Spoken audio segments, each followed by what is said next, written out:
The Geek Podcast with Troy and Leon. Uncle Leon, we're back, mate. How was your night? It was a brilliant evening, Troy. 24 hours passed in the blink of an eye. Welcome to part 2 of our discussion where we're just really digging into some stuff that we like to talk about. As always, if you're a fan of the podcast, you can follow us on Instagram and you can subscribe in your favorite podcast app. So, Troy, shall we dive straight back into it and pick up where we were yesterday? Ripper Dipper, here we go. What I really wanted to talk about was kind of like a very brief bird's eye view of digital modeling, because, Troy, I bought a Roland GP100 this week. Look at you. Which is basically the first commercially available product to use what we now know as digital modeling. And I'm going to quote, I'm drawing from, I've got resources for today's episode. So need your bibliography up on the screen? I got my bibliography. I'm quoting this from a thread on thegearforum.com with Eric Klein, who is the head of Yamaha Guitar Group. So Line 6, all that kind of stuff. Very active on a lot of forums. Basically, Eric wrote this list talking about, like revolutionary products in the guitar space. And their, I guess you want to say, criteria is it's something that hadn't really existed in the space before, and its functionality is now widespread across the industry. So, they make the point that Line 6 has been kind of at the center of all of it. But the first thing, basically, first one off the block, the Roland GP100, basically the first product to be a digital amp modeler. So it has a preamp in there, and it's got knobs on there, which is kind of cool. But it's a digital preamp that's specifically aimed at replicating classic guitar amps. So there's not a super wide selection in there, but you have, JC120, Marshall Plexi, there's a Soldano, there's a 5150, there's a matchless model. The exact same culprits as now. The exact same stuff that everybody else is doing. This is in 1995. So 28 years ago? Yep. And anyway, I bought this GP100 because one of my friends, Matt, who works at Fractal Audio, has mentioned several times that he had a GP100 in his gigging rig. And like, Matt's owned every cool piece of gear ever. Basically had mentioned the GP100. I was kind of aware of it because Devin Townsend was still using one up until fairly recently, just for some delay things in there. I'm not that familiar with the unit, to be honest. I feel like I've seen pictures of it, but that's about it. Yeah, so for me, Is it just amps? Does it have effects in there as well? It's got effects in there as well. So Right. It's sort of like an evolution of the GP8 and the GP16. Mm-hmm. The GP8 was just a single rack unit, and it pretty much just had it was literally, they just crammed Boss pedals into there. Mm-hmm. So there's an EQ, a compressor, a chorus, a delay. Pretty sure there's an overdrive and a distortion. Like, it's basically got a DS1 and a CE3 and a DD3 literally on this giant circuit board. So it's Right, okay. it's got analog drives in it, and then there's a digital section in there. And there's a lot of people who still swear by those. And so Mick Thompson, right? Isn't he into those? I think so. And I think also the guitar player from Nile still uses one. Okay.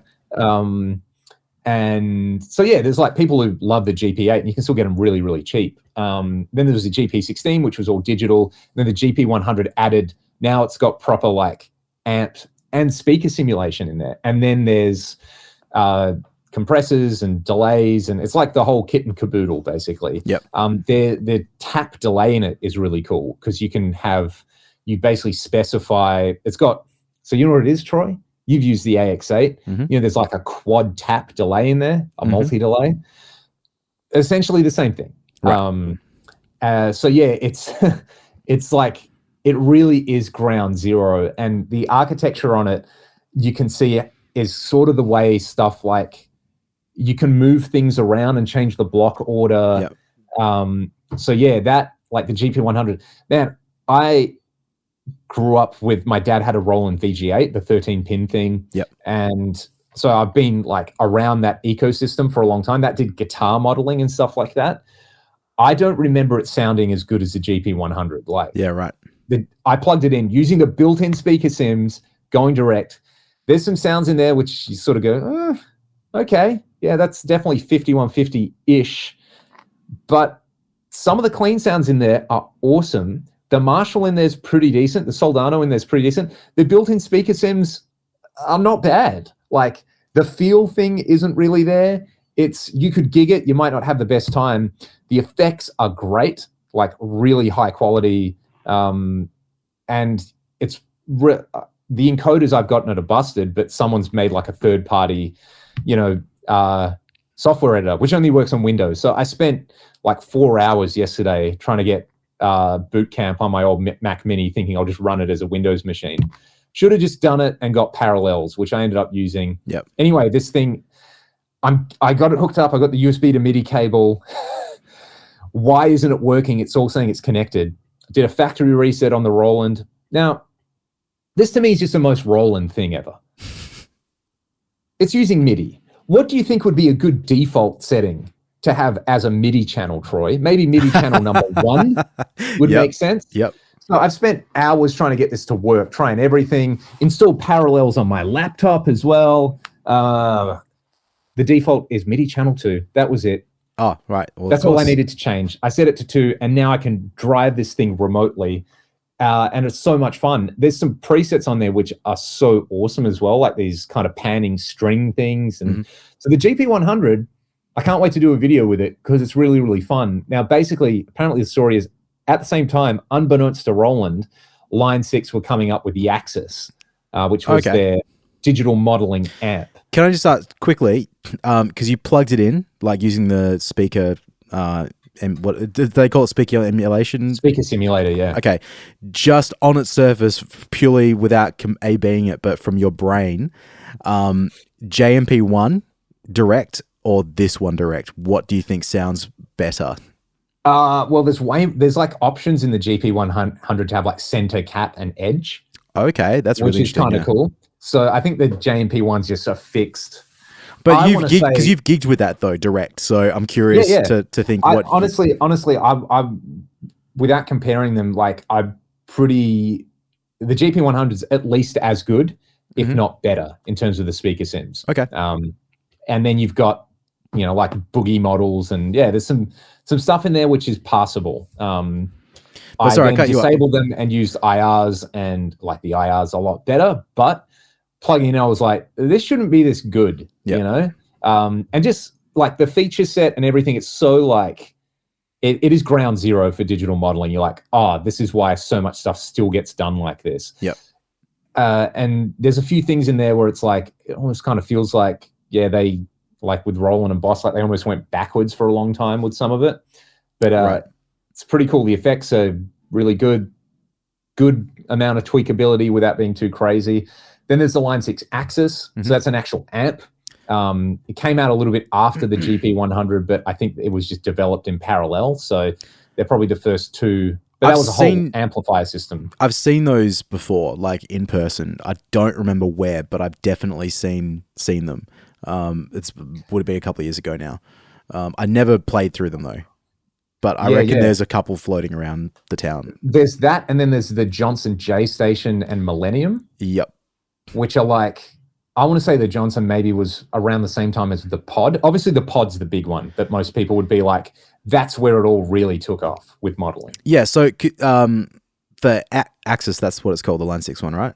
Yep. So is that just, it's effectively like, think of like a pod, but then it has a power amp built into it, and you plug that. Is it a head and cab thing, or is it a combo? I feel like I've seen a combo. I think it was a combo, yeah.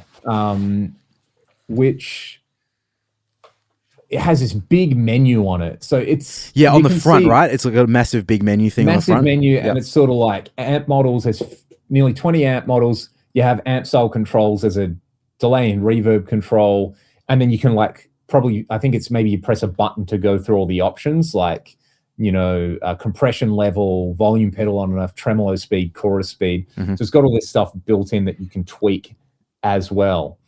It's like a pretty ominous looking thing as well.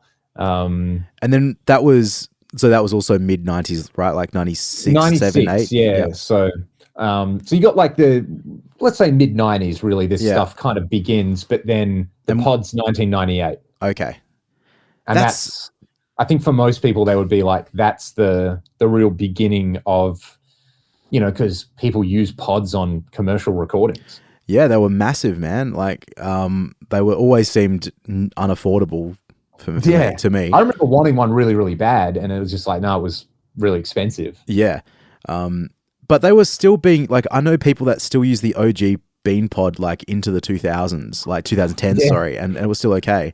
Todd Rundgren still uses them. I mean, if it gives you the sound, like, I've definitely tried them, having used other digital stuff and obviously other amps and whatnot, and being like, oh, this is a bit janky. But yeah, I mean, it's all in one. You got your delays and your reverbs and your effects, and yeah, I mean, run it with a foot switch. What more do you need? Exactly. And it's like, we now really understand how important it is to have something be small, compact, easy to transport when you're doing, like, some of the gigs you and I do, or even like people doing fly gigs, like, but there's just no budget to cart amps around. Like, that is necessary these days. So yeah. I think the pod probably more than anything else changed the industry. Yep. Like, that's a transformative, you could say the GP100 is like, that's the godfather. That's the first, that one's gone to the moon and it's planted a flag there. Yeah. But like the pod is the first, it's the International Space Station. It's people living in space. Yeah. I don't want to go too much further with this analogy because I don't know what else we've done in space. Well, but, can I just ask then? So you said the Johnson amp, right? What year was that? Was that the same era, like late 90s or? Well, my understanding was, so Johnson had an amp called the Millennium, and it was a rebranded Digitech 2120. Oh, okay. So we're talking late 90s. Mate, I had an Australian guitar magazine with a demo CD/DVD of the Johnson J Station. Man, J Stations are really cheap at the moment. I should buy one before this episode goes out. I think Johnny C's got one. Does he? Because that's I sort of vaguely remember seeing one in person, never playing it. But it looked more like it was less. I mean, I'm looking at it now, and it's got a shape to it, but it was kind of like less gimmicky looking than the pod. So Johnson, the J Station from the Johnson amplification arm of the Digitech Corporation. So it was Digitech. Right, okay. And the Millennium was, the 2120 in a combo with a power amp. I think it was stereo. So Johnson guitars, same Johnson or different Johnson? Different Johnson, I think. Okay.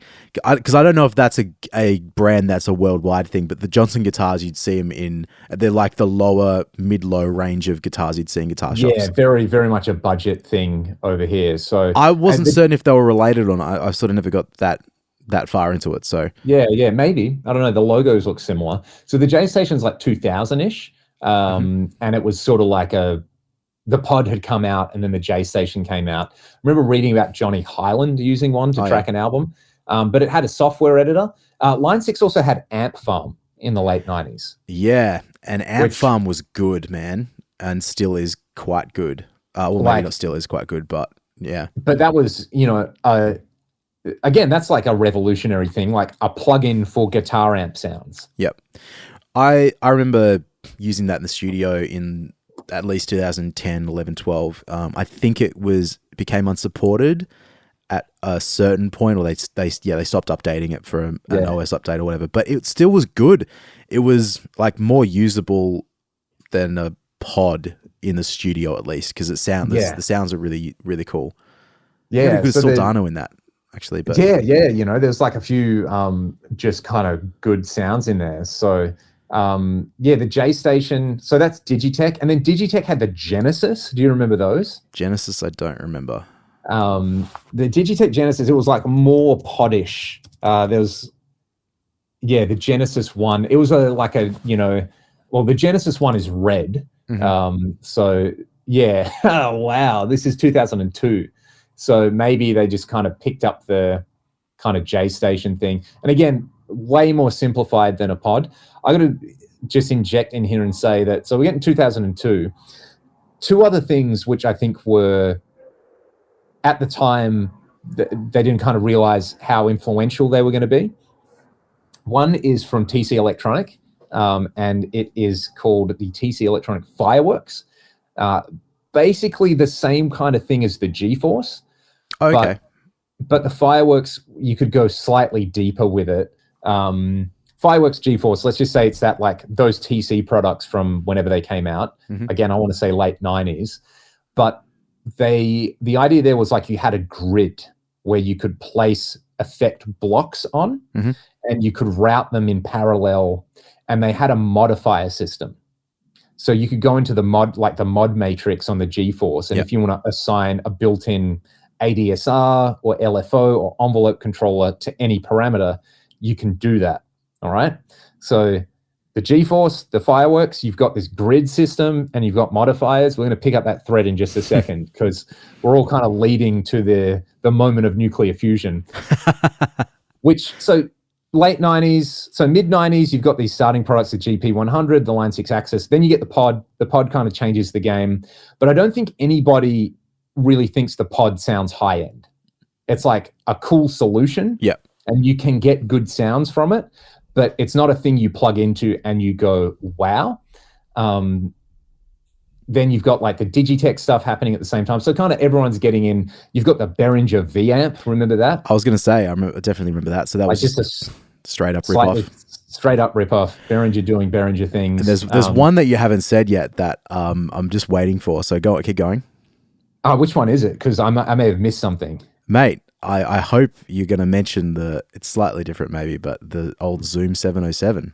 Oh, the Zoom 707. Yeah. Maybe not amp. It's not an amp modeler though, I suppose. It's more of it's a sound of distortion in a pedal, but it's affordable. And so what you also had was you had this breakout in the early 2000s from the pod style. It just does amp and cab and a few effects to like digital multi-effects boards. So this is where you've got these breakthroughs in like chip design. You Korg, the Toneworks, yep, and the Vox Valvetronics. Remember the Valvetronics? I do, yeah.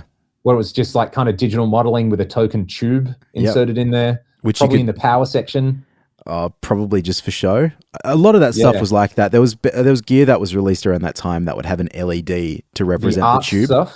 Yeah. Oh, I think mic preamps. I think they actually did have tubes in them, but no, I might be incorrect on that. Maybe that was the Behringers, but it's just all gimmicky stuff. They don't do anything for the sound.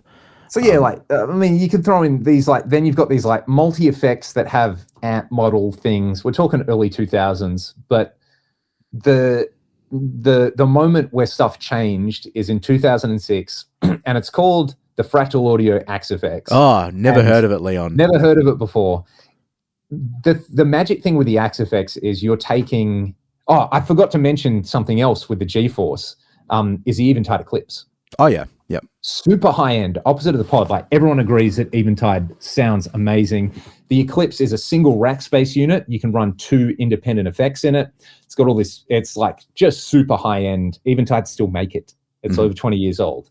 So you got the Eclipse hanging out there. So you got this like background. You got the Eventide in the background. You got the very clever routing system of the TC. You've got the digital amp modeling thing, and kind of like the way the GP100 where there's the preamp and you got the pod. All of these things come together with like high-end DSP engineering. The Axe-Fx comes out and it's got another thing in there which changes the game: impulse responses. So you can have very accurate representation of cabs. You no longer have cab sims. It's definitely the first digital modeling thing that is universally considered to be great sounding.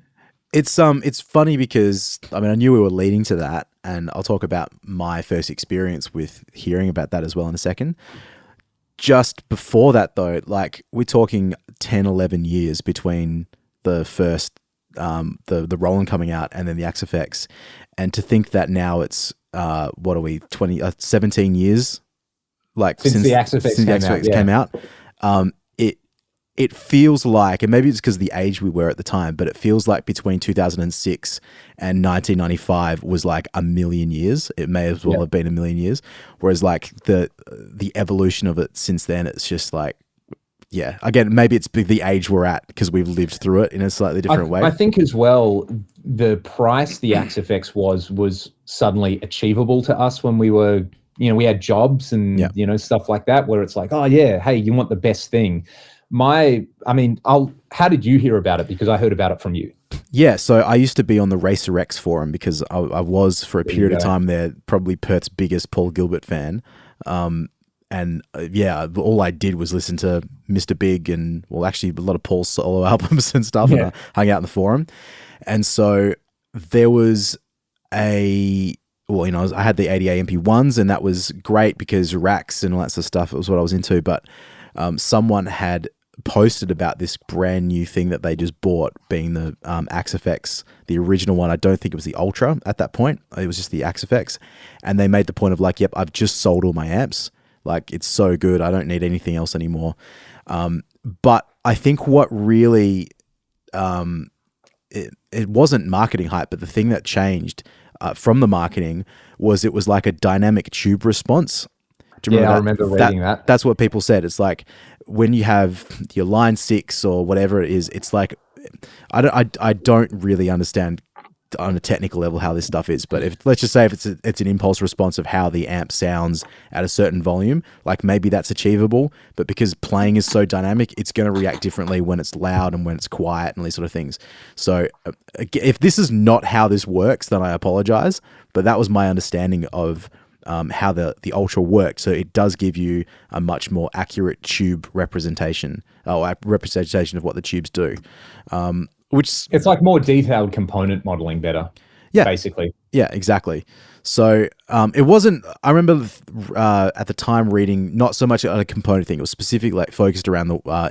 It's more like a valve, like a tube. Yeah, because everything wanted to be more tube sounding. And because I remember going to your place and you going, "There's this thing."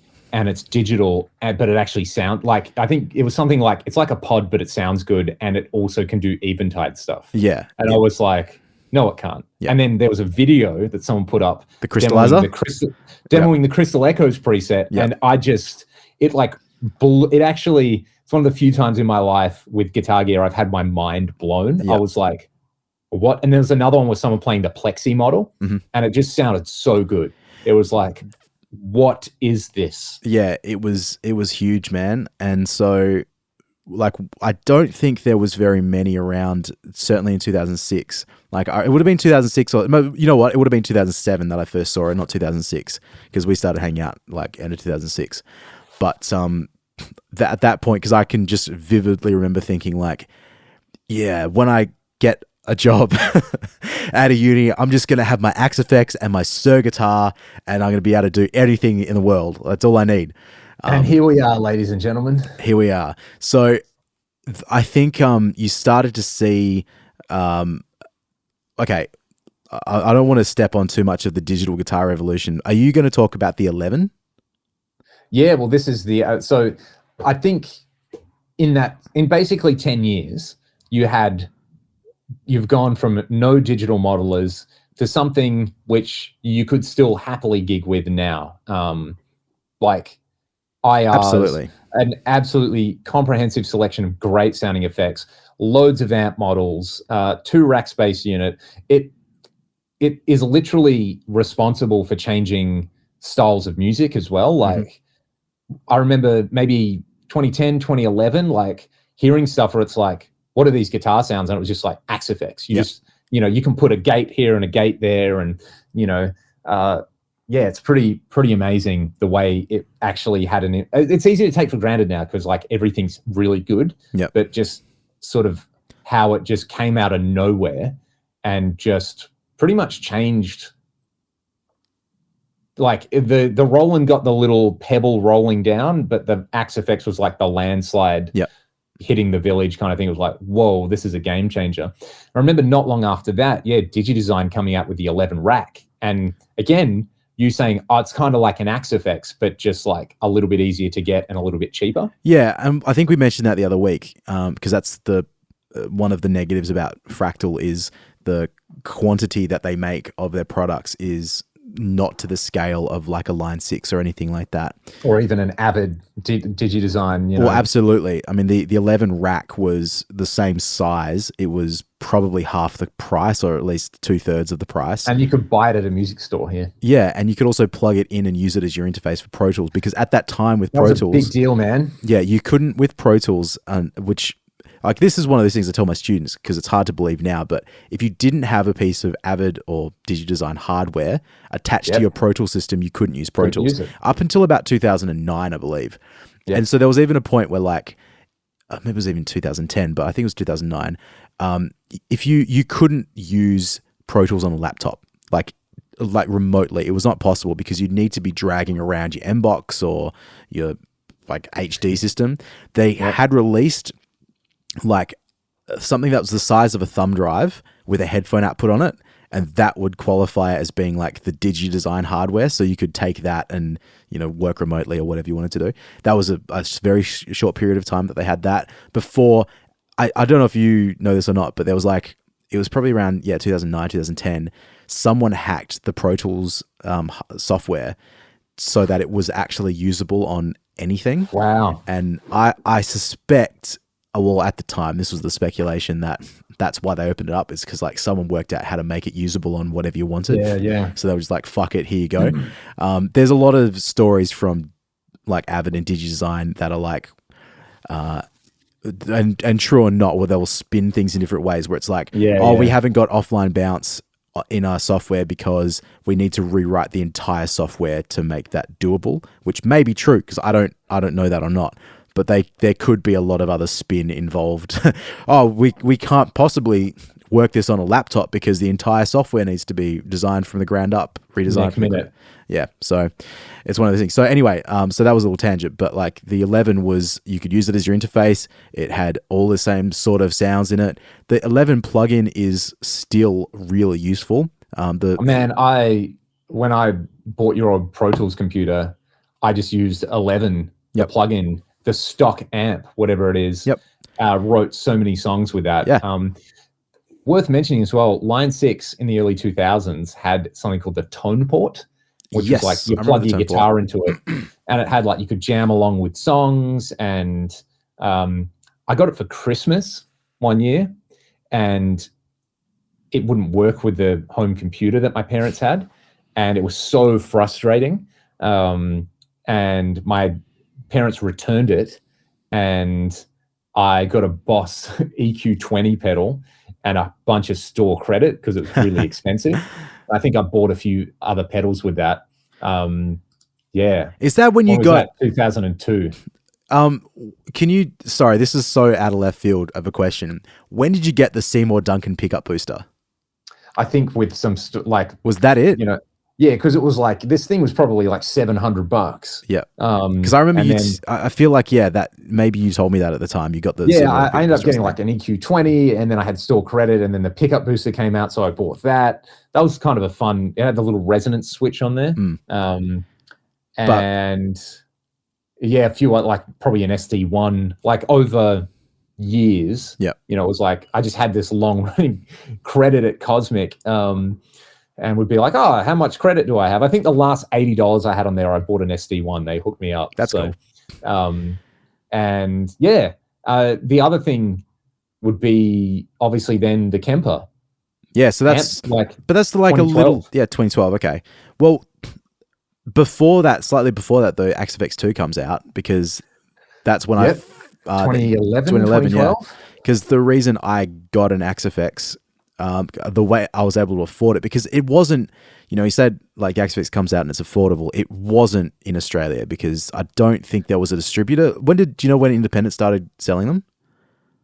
Like in the timeline of the grand timeline? I actually don't. I'd have to ask. Yeah, so I feel like it was a direct thing, maybe, that you had to order them through. Man, and they were.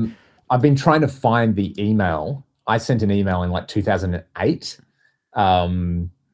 to Fractal being like, how the hell do I buy one of these? Yeah, right. And they were like, oh, you'd have to do this, but you'd be responsible for, the import duties and stuff like that. And I just never replied to it. It would have been so expensive, man. It would have been like $4 or $5 grand, I reckon, to get your hands on one of those. in the late 2000s. Yeah, 2008, 2009. But when the Axe FX2 came out, you found Sorry, mate. it? I found it. This email that I wrote already makes me infuriated because there's no capitalization on anything. Oh, yuck. Lowercase h. Hi guys. Lowercase I. I live in Australia. Very interesting in the X-Phase. I'm unsure about how I could get one. Would I have to purchase it direct and have it shipped across? Are there any deals I can go through? What would postage and handling be? And the response I got is we only sell direct, so you have to order through our online store. Shipping is $135 for USPS Express. You will be responsible for any duties, taxes. Oh, yeah.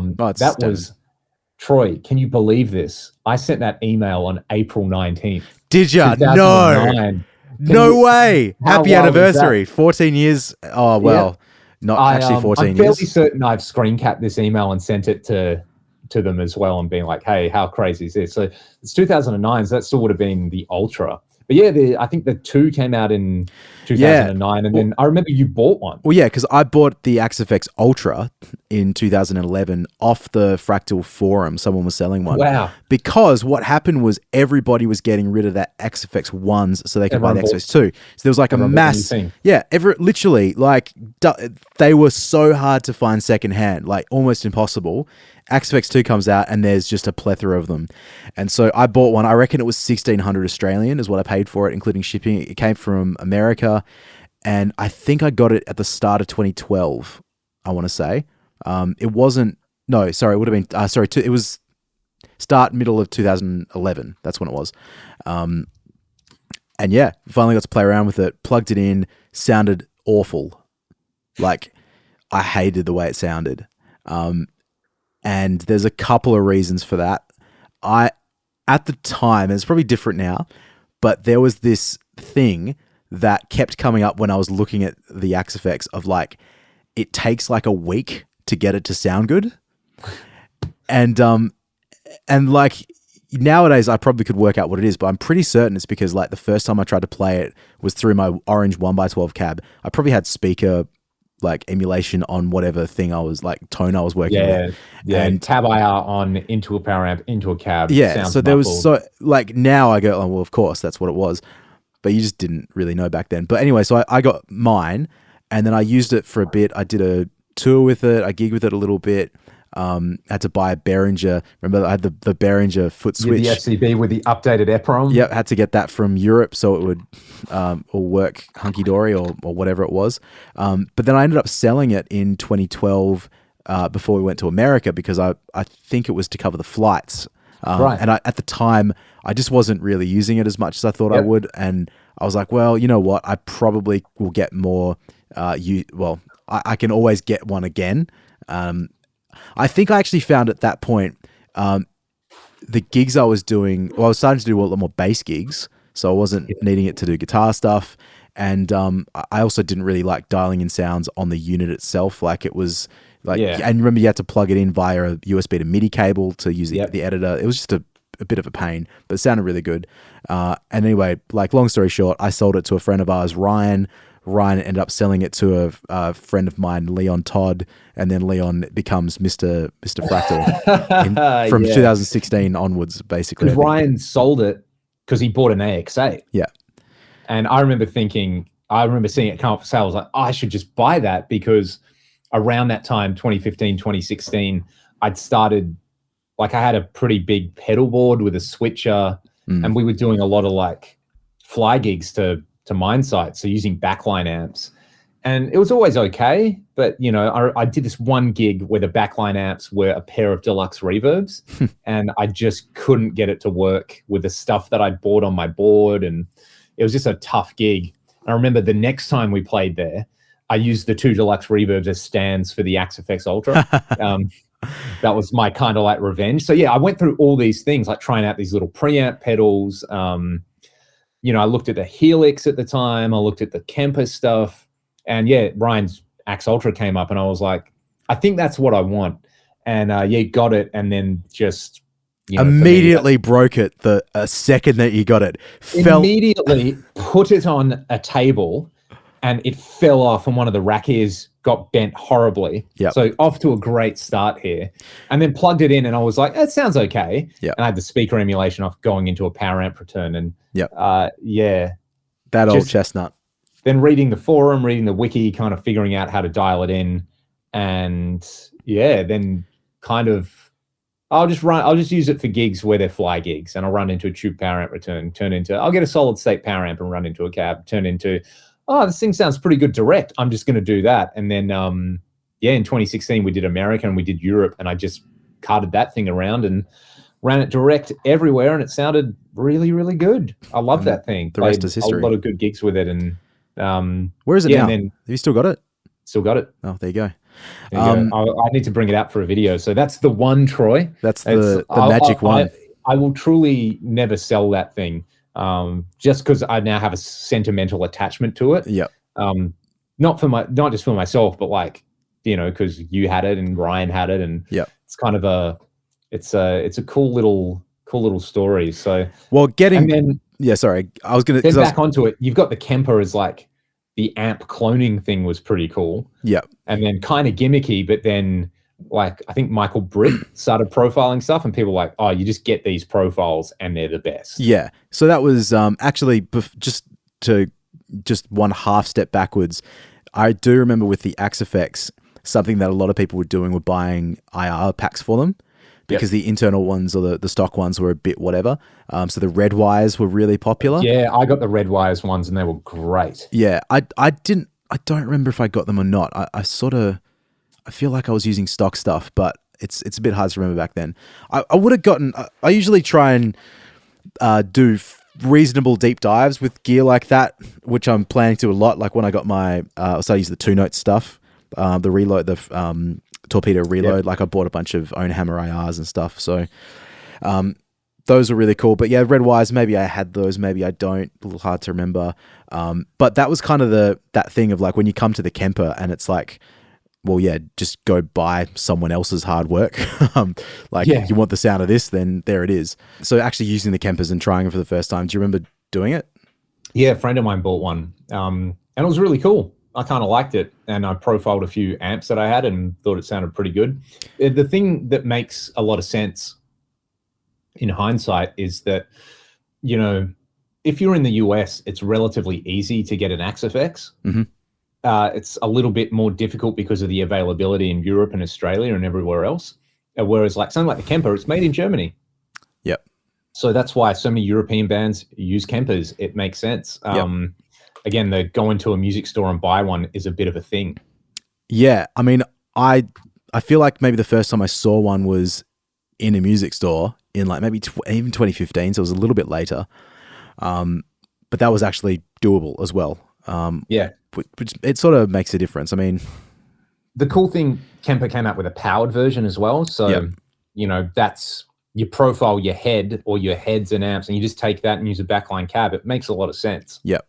The other thing as well, which kind of is simmering in the background of all of this, is like Line 6 is still doing stuff. You got the like pod iterations, the pod HD. I remember kind of being like a bit of a deal. Lots of people had those. Yep.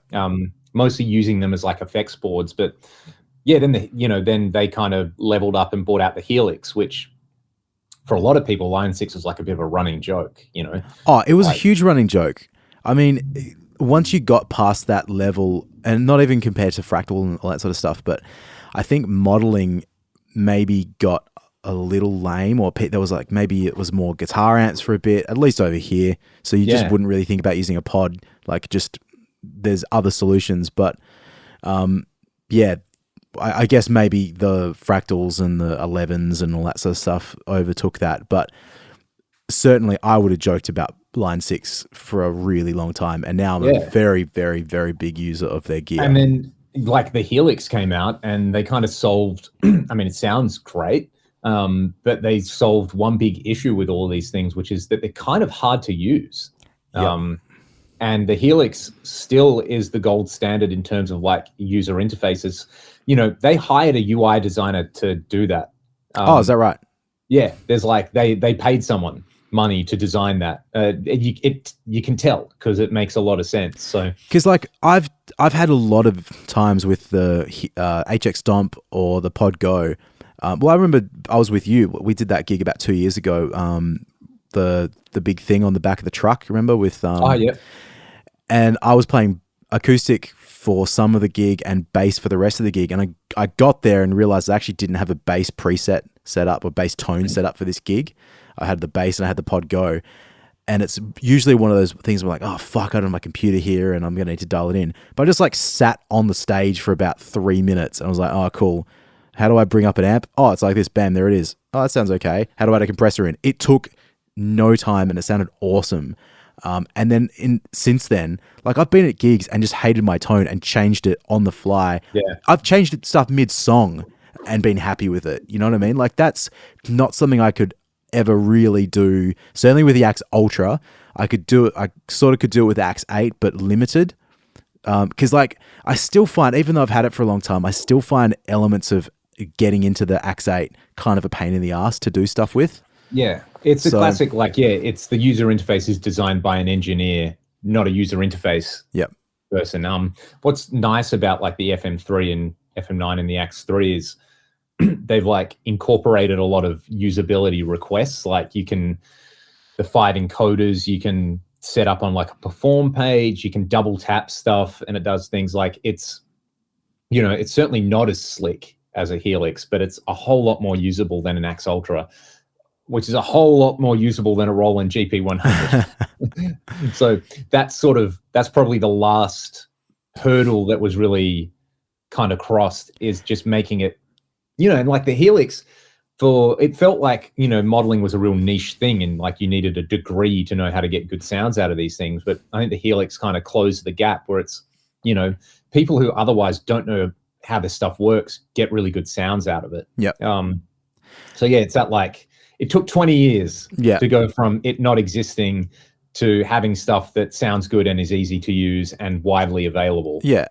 Like nowadays, the amount of, okay, like take Nuix or Mua or any of those companies, like Hotone. Yeah, they all do these amp like modeling things and they're all good and they're all usable. And yeah, as you say, like the interface thing on them, they're just like, they're not hard. They're not made for dummies, but it's like, yeah, anyone could do it. It's and it shouldn't be that fucking hard to get a guitar sound. Like a traditional guitar setup and the knobs and the layout isn't that hard in the first place. So why does it have to be that difficult?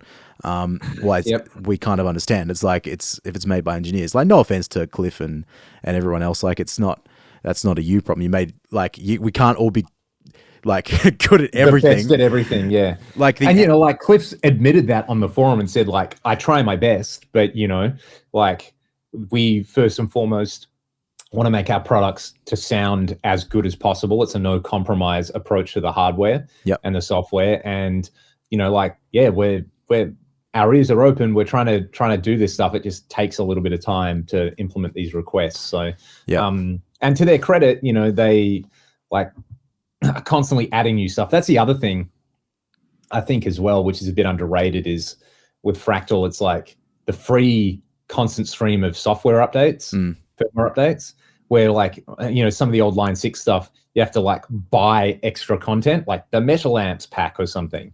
I mean, to their credit, like I've updated the firmware on mine a few times and it just happens now. Yeah. Like you get stuff for free and actually standard procedure now. Yeah. But stuff like, when was it, like a year ago, or maybe it was 2 years? It would have been a year ago. I think they updated it so that all of a sudden you could have 2 more blocks in the Helix, the HX Stomp. In the HX Stomp. It's like, fuck yeah, that's awesome. It's so usable. It's so useful. 8 instead of 6 is a big difference. It's really, really cool. And that came out of nowhere, like, as far as I could tell, that came out of nowhere. Yeah, it's kind of like, it's kind of a good, like, the modeling thing is kind of a cool story because, you have, it's like one of the few cases of like disruption happening where it made stuff better for everybody. Like, the Axe FX basically came out of nowhere. Like Cliff was building them in his kitchen. Mm-hmm. And Line 6 was, people were making jokes about Line 6, but, the Axe-Fx, if anything, proved that you could have that approach to high quality DSP stuff. And then, like Line 6 aren't a joke anymore. It's like good for them. It's good for all the other companies that do similar modeling things. Good for the end user.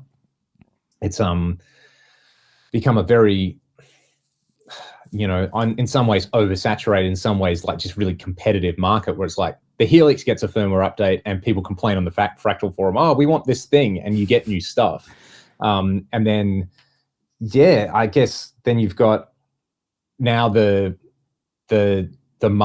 improvements seemingly are so marginal now where it's like, what does a quad cortex do that a Kemper doesn't? Well, it's a lot smaller and it has a touch screen. And the captures sound maybe 5% more accurate. The Axe-Fx 3 versus the Axe-Fx 2, is there that much of a difference? Well, if you're into the minutia, yeah, but at the same time, the Axe-Fx 2 was totally fine for recording an entire album with. Yeah, and so was the Ultra. Kemper, so is the Ultra. Yeah, it's like, you've made these like evolutionary steps, and the rest of it, like the last 10 years, has basically just been like consolidation. Yeah.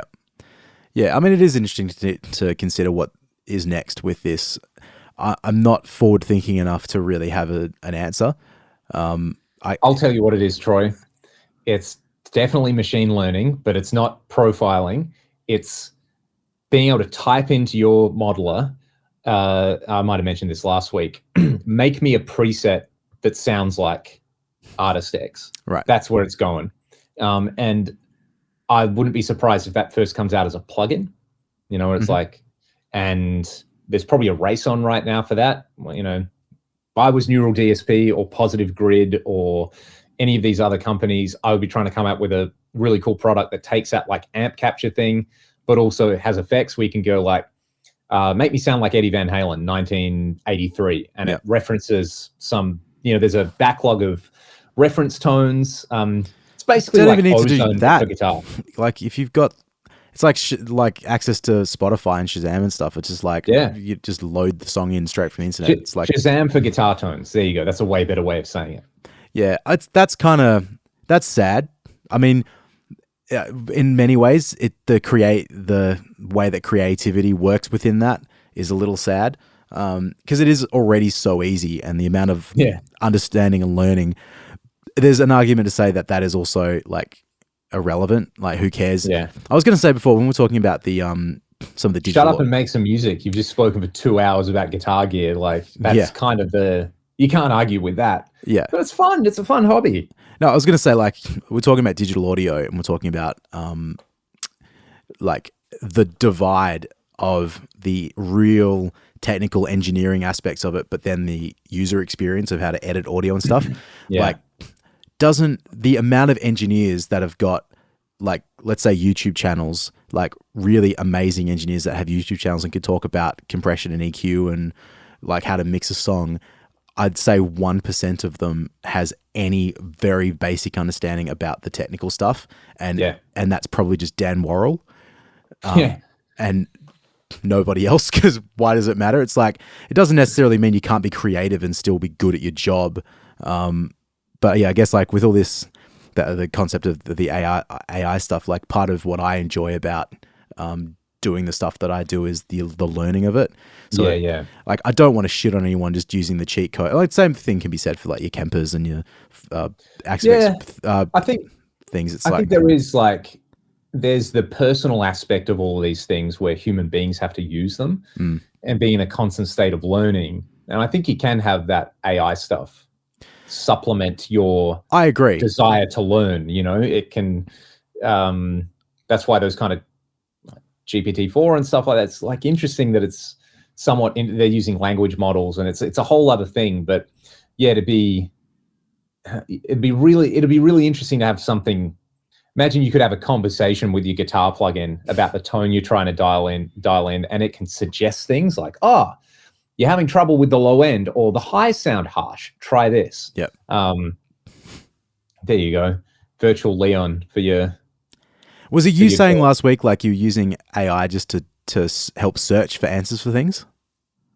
Maybe someone else. There might have been someone else I was talking to. Might have been someone else, but like, you know, ChatGPT, that's the people who really like it. That's what they're using. Like, oh, what's the best place to eat in this town? And, you know, give you answers. That's a very good way of using that. Like, there was someone I was talking to about coding maybe, and they were saying they were using ChatGPT not to like spit out a code for whatever project they were doing, but just to be like, I don't understand what this concept is. ChatGPT, can you just explain this to me? Which is a thing that like I've gone through forum posts to understand like a bit of Java stuff when there's a term that I'm like, oh, what does this do? And it's just like, it takes away that manual thing of like, fuck, I just have to go through like 600 fucking of the same forums to like threads to get to the thing. At least ChatGPT, I can understand where that works for there. I haven't looked into it that much. I don't use it, but I'll eventually get there. It's pretty fun. Like, it's actually genuinely pretty fun. I just want it to spit out, you know, porn of Kempers and Axefexes just doing naughty stuff with each other, you know? Mate, that's the ultimate goal of the internet, isn't it? Mm-hmm. It's whatever your passion is, furry cosplay of that passion. No disrespect to anybody who enjoys any of those things, you know. As always, Troy, we don't want to yuck anyone's yum. Absolutely not. Absolutely not. Well, mate, this has been an absolute barnstormer of a podcast. Yep. Maybe the longest episode that will ever exist. Knocking on the door of 2 hours at the moment, which is exciting. We might have to even split this one up into part 1 and part 2. You want to do it, or should I just fucking like put them out as one? Oh, we'll do part 1, part 2, and we'll just do them on 2 different days, hey? Yeah. Part 1 can come out now, part 2 can come out tomorrow. Pretty good. Sounds good. Well, Uncle Leon, it's always a pleasure, mate. Anything else you want to say to our listeners out there? I just want them to realize that they are loved and we appreciate them, and I hope they have a great day, and thank you for listening to the podcast. I just want to clarify that I don't love you. Leon might, but that's a silly thing to say. Mate, love is infinite, so, you know, there's always room for more. Uncle Leon, I'll see you next week. We'll have some more topics. Like the Instagram page, give us some comments, send us an email at www.com.au. That's kidding. That's not an actual thing. And otherwise, we'll see you next week. Take it easy, everybody. Thanks. Bye. The Gear Podcast outro theme song. Yeah. Cha cha cha cha.